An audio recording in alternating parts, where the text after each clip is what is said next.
Big Boss season 9లో Tanuja behave రోజు రోజుకి ఇంకా డౌన్ అవుతుంది. ముఖ్యంగా మొన్న వారం డీమన్ మ్యాన్ హ్యాండిలింగ్ చేస్తున్నాడంటూ తనుజ చేసిన రచ్చ నాగార్జున వీకెండ్లో ఇచ్చిన క్లాస్ అందరూ చూశారు. ఇక ఆదివారం నాటి ఎపిసోడ్లో ఈసారి ఇమాన్యుయల్పై తనుజ నోరు పారేసుకుంది. ఒక ఫ్రెండ్గా ఇప్పటివరకు తనుజకి ఇమ్ము చేసిన హెల్ప్ గురించి ఆడియన్స్కి బాగా తెలుసు. అవన్నీ మర్చిపోయి ఇమ్ము నీకు నాకు మధ్య ఏం లేదు, అసలు మనం హౌస్మేట్స్గా కూడా లేము అంటూ తనుజ ఇష్టం వచ్చినట్లు మాట్లాడింది. బిగ్ బాస్ సీజన్ 9 టైటిల్ రేస్లో ఎవరున్నారని అడిగితే ఖచ్చితంగా ఎక్కువ శాతం మంది చెప్పే రెండు పేర్లు ఇమాన్యుయల్, తనుజ. అంతెందుకు, లాస్ట్ వీక్ హౌస్మేట్స్కి నాగార్జున కూడా ఎవరు టైటిల్ దగ్గరలో ఉన్నారు అని అడిగితే ఐదుగురు తనుజ పేరు, ఇమ్ము పేరు ఐదుగురు చెప్పారు. దీంతో తమకి ఎవరు పోటీ అన్నది అందరికీ ఓపెన్గా తెలిసిందే. అయితే కొన్ని వారాలుగా ఇమాన్యుయల్, తనుజ మధ్య రిలేషన్స్ పెద్దగా ఏం బాగోలేదు. ఒకరినొకరు నామినేట్ కూడా చేసుకున్నారు. అయితే వీకెండ్లో మీ బలం ఎంతో బలహీనత ఎవరు అని అడిగినప్పుడు ఇమాన్యుయల్ తనుజ నా బలహీనత అంటూ చెప్పిన సంగతి తెలిసిందే. అయితే ఈ ఎపిసోడ్ తర్వాత ఈ విషయంపై ఇమాన్యుయల్తో తనుజ గొడవ పడింది. ఇమాన్యుయల్ సేఫ్ గేమ్ అనేది ఒక్కొక్క చోట పనికొస్తుంది కానీ అన్ని చోట్ల కాదు, ప్రతిసారి నువ్వు అదే చేస్తున్నావు. ఎందుకంటే నాకు నీకు బాండింగ్ అని కాదు, ఒక ఫ్రెండ్షిప్ అని కాదు, ఒక హౌస్మేట్స్గా కూడా మన మధ్య ఏం లేదు. 3 వారాల తర్వాత మరి నేను నీకు బలహీనత ఎలా అవుతాను అంటూ తనుజ అడిగిందనమాట. ఈ మాటకి ఇమ్ము కాస్త హర్ట్ అయ్యాడు. తనుజ నువ్వు ఏమైనా అంటే పర్సనల్గా నేను ఫీల్ అవుతాను, నా వీక్నెస్ అది అని ఇమ్ము చెప్పాడు. ఇంతలో పక్కనే ఉన్న రీతు మధ్యలో మాట్లాడింది. వాడు నాకు ఆల్మోస్ట్ 2-3 టైమ్స్ చెప్పాడు ఏంటంటే, రీతు మనిద్దరం ఫ్రెండ్స్, బయట చాలా క్లోజ్ ఫ్రెండ్స్, కాకపోతే నాకంటే వాడికి నువ్వే ఎక్కువరా అని రీతు చెప్పింది.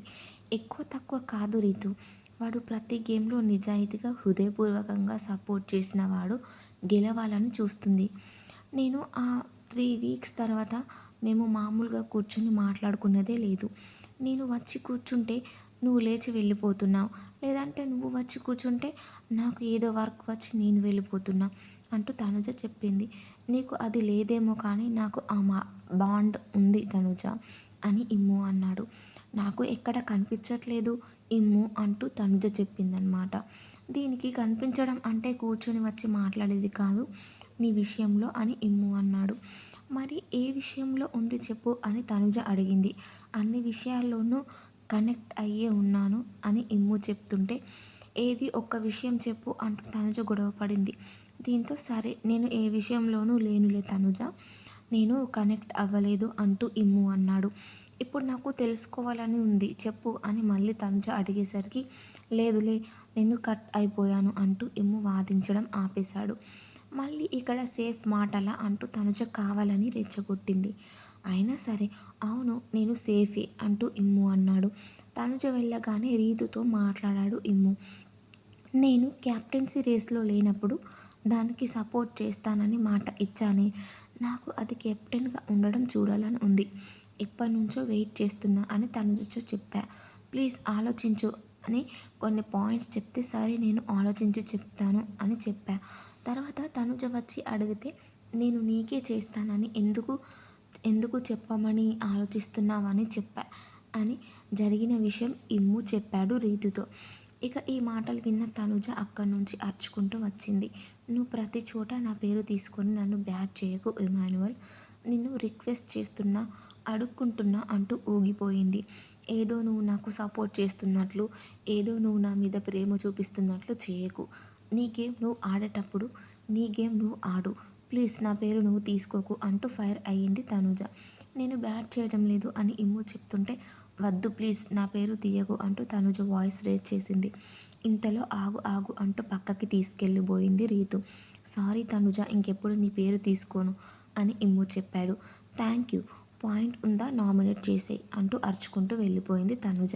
అయితే మొత్తానికి తనుజ ఇమ్ము మధ్య జరిగిన ఈ పంచాయతీ గురించి నాగార్జున ఆదివారం ఎపిసోడ్లో అడిగారు. ఏంటి ఇమ్ము, శనివారం ఎపిసోడ్ తర్వాత నీకు బాగా పడిందనుకుంటా, దాని గురించి మాట్లాడుకుందామా అన్నారు. ఏం లేదు సార్ అది నార్మల్ అని ఇమ్ము చెప్పాడు. అంటే ప్రతిరోజు జరిగేదేనా అంటూ నాగ్ సెటైర్ వేశాడు. ప్రతిరోజు ఏం జరగదు సార్. ఎప్పుడన్నా ఒకసారి మిస్‌అండర్‌స్టాండింగ్స్ జరిగినప్పుడు అలా అని ఇమ్ము చెప్పాడు. మనస్పర్ధాలు వచ్చాయా అని నాకు అడిగితే, ఏమో సార్ అసలు ఏం జరుగుతుందో కూడా నాకు అర్థం కావడం లేదు. తను ఫీల్ అయినట్లుంది. అందుకే నేను కామ్ అయిపోయాను అని ఇమ్ము అన్నాడు. దీంతో తనుజ అర్థమయ్యేట్లుగా చెప్పు అని నాగ్ అడిగారు. దీంతో తనుజ చిట్టా విప్పింది. థర్డ్ వీక్ తర్వాత నేను ఒకసారి ఇమాన్యుయల్ గురించి కంప్లైంట్ చేశాను. గుచ్చి గుచ్చి మాట్లాడతాడు. అది కొంచెం హర్టింగ్‌గా ఉంది అనేది. ఆ మాట దాని తర్వాత 2, 3 టైమ్స్ తను రిపీట్ చేశాడు. నేను ఎక్కడ మాట్లాడానో నాకు అర్థం కాలేదు అది అని. ఆ తర్వాత నేను సారీ చెప్పేసి తప్పు నాదే అని వదిలేశాను. అప్పటినుంచి ఇప్పటి వరకు మా మధ్య ఫ్రెండ్‌షిప్, బాండింగ్ అంటూ ఏదీ లేదు సార్. హౌస్‌మేట్స్‌గా కనిపించినప్పుడు ఏదైనా మాట్లాడటం, లేదంటే తను ఏదైనా కామెడీ చేస్తున్నప్పుడు నేను అక్కడ వెళ్ళటం, నాకు నేను మాట్లాడడానికి ట్రై చేస్తున్నాను తప్ప, తనకి తను నాతో మాట్లాడదంటూ నేను ఉన్న చోటికి రావడం అనేది ఎప్పుడూ జరగలేదు సార్. అలా లేనప్పుడు వీకెండ్ వచ్చి మీరు ఏదైనా క్వెషన్స్ అడిగినప్పుడు ప్రతిసారి అక్కడ నా ఫోటోనా, నా పేరా వస్తుంది. తనుజ అనే మనిషి బిగ్ బాస్ హౌస్‌లో ఉంది అనేదే తను గుర్తు చేయట్లేదు. వీకెండ్స్‌లో మాత్రమే నేను నీకెలా కనిపిస్తున్నాను అనేది నా పాయింట్ సార్. ఎవరైనా బాధపడితే పరిగెత్తికెళ్ళి ఏమైంది అని 100 సార్లు అడుగుతారు. కానీ నేను హర్ట్ అయి ఏడుస్తున్నప్పుడు ఏంటి, ఎక్కడ అని చూసి ఇలా వెళ్ళిపోతాడు సార్. 2, 3 టైమ్స్ అలా అయ్యేసరికి నేను ఆ ఎక్స్‌పెక్టేషన్స్ అనేవి కూడా వదులుకున్నాను. ఈ హౌస్‌కి వచ్చాక నాకంటూ ఒక బెస్ట్ ఫ్రెండ్ ఉన్నాడంటే ఎవరడిగినా నేను తన పేరే చెప్పేదాన్ని ఒకప్పుడు అంటూ తనుజ మొత్తం చాలాసేపు లెక్చర్ ఇచ్చింది. ఇక తనుజ చెప్పిన వాటికి ఇమ్ము ఆన్సర్ చేస్తూ ప్రయత్నం చేశాడు. టెడ్డీ నామినేషన్స్ అయిపోయాక కూడా కూర్చొని మాట్లాడుకున్నాం. నార్మల్ అయిపోయాం. నిన్న తను నా బలహీనత అని ఫ్లాగ్ పెట్టింది కూడా నార్మల్‌గానే పెట్టా. ఎందుకంటే తను ఉంటే నా ఫస్ట్ ప్రయారిటీ తనే అవుతుంది.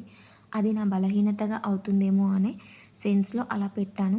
ఎందుకంటే రీతు కూడా మొన్న క్యాప్టెన్సీ టాస్క్‌లో నాకు సపోర్ట్ చెయ్యి అని అడిగింది అని ఇమ్ము చెప్పాడు. దీంతో మొత్తం విన్న నాగార్జున, తనుజ స్ట్రెయిట్‌గా ఒక్క ప్రశ్న అడుగుతున్నాను. అవతలి వాళ్ళు ఫ్రాంక్‌గా, జెన్యూన్‌గా చెప్తే దాన్ని క్వెషన్ చేస్తామా మనం అని నాగ్ అడిగారు.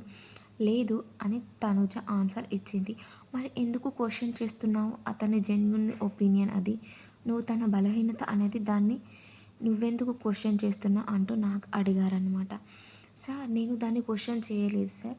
తను వచ్చి సారీ చెప్తే దేనికి అని అడిగా. నీ జోట్ సింక్ చేసినందుకు అన్నాడు. ఓకే. అది నీ అభిప్రాయం. నేనేం పర్సనల్‌గా తీసుకోలేదని చెప్పి ఆగిపోయా. తర్వాత కంటిన్యూ అయితే నేను ఈ పాయింట్స్ చెప్పాను అని తనుజ అంది.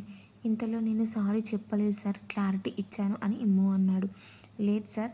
నేను రెడ్ సోఫా మీద ఉన్నప్పుడు సారీరా అంటూ తనే వచ్చాడు అని తనుజ అంటే, నేను అది పెట్టిన పర్పస్ చెప్పడానికి వెళ్ళా సార్ అంతే అంటూ, ఎందుకంటే మా మధ్య ఊరికే మనస్పర్ధాలు వస్తున్నాయి అని ఇమ్ము అన్నాడు. ఇది కాదు తనుజ, నీ రంగులు గుర్తుంటాయి. మరి ఇంటెన్షన్ అర్థం చేసుకోవడానికి ట్రై చేయి తనుజ అంటూ నాకు సలహా ఇచ్చారు. ఇంతసేపు మాట్లాడిన తర్వాత కూడా తనుజ విషయం ఒప్పుకోలేదు. నాకు సార్ నేను తనతో మాట్లాడడానికి ట్రై చేస్తున్నా అంటూ తనుజ అంది. కానీ నువ్వు ఇప్పుడే ఆ రెడ్ సోఫా మీద ఉన్నప్పుడు తనే వచ్చి ఎక్స్‌ప్లెయిన్ చేశాడని చెప్తున్నావు అని నాగ్ అన్నారు. ఎక్స్‌ప్లెయిన్ కాదు సార్, సారీ చెప్పాడు అని తనుజ అంది. తను ఎక్స్‌ప్లెయిన్ అంటున్నాడు, నువ్వేమో సారీ అంటున్నావు అని నాగ్ అడిగారు. నేను దానికేం ఫీల్ అవ్వలేదు సార్ అని తనుజ చెప్పింది. పర్వాలేదు కానీ కంటిన్యూ చేయకు మరి అని నాగార్జున అన్నారు. నాకు సార్ నేను దాని గురించి ఫీల్ అవ్వడం లేదు అని తనుజ మళ్ళీ చెప్పింది. నువ్వు ఫీల్ అవ్వలేదు అంటే నమ్మలేకపోతున్నాం. ఎందుకంటే నువ్వు చెప్పేది చూస్తుంటే అది తెలుస్తుంది. సరే నీ బెస్ట్ ఫ్రెండ్ రీతుని అడుగుదాం అని నాకు అడిగారు. ఫీల్ అవుతుంది సార్ అని రీతు కూడా చెప్పింది. దీంతో ఇప్పుడు అవుతున్నానా అంటూ తనుజ చిరాకు పడింది. దీంతో ఇప్పుడు అవ్వట్లేదు సార్ అని రీతు అంది. సరే ఇప్పుడు అవ్వట్లేదా మరి దీన్ని సాగదీయకు అంటూ ఇక నాకు కట్ చేశారు.